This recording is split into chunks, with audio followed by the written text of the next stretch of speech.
Veľmi častou funkciou je vyhľadávanie záznamov v celom CRM systéme.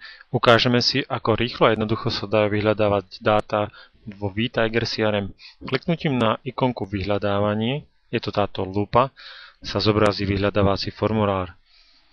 Ako prvé si ukážeme možnosť abecedného usporiadania, to znamená, že kliknutím na písmenko A sa nám zobrazia všetky organizácie začínajúce na A tak ďalej. E, F. Ak nie je žiaden záznam, zobrazí sa nám takáto hláška.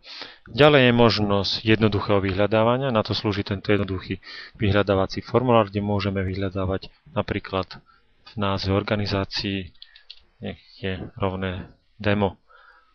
Tak nám vyhľadá vlastne všetky organizácie, ktoré spĺňajú danú podmienku. Ďalej je možnosť rozšíreného vyhľadávania.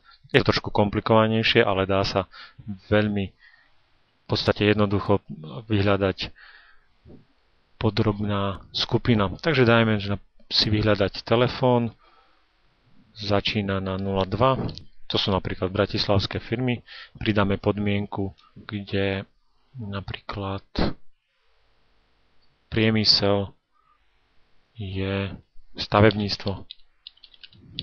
Ak by sme mali takéto záznamy, kliknutím na ikonku hľadať sa nám zobrazia všetky organizácie, ktoré spĺňajú nasledujúce podmienky.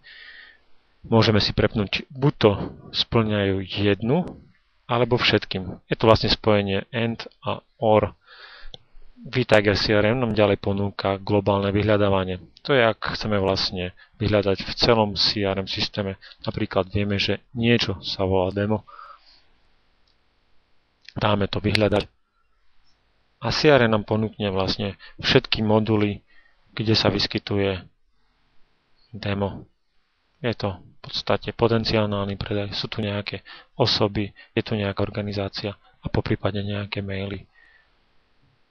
Týmto vyhľadávaním vieme prejsť jednoducho všetky moduly.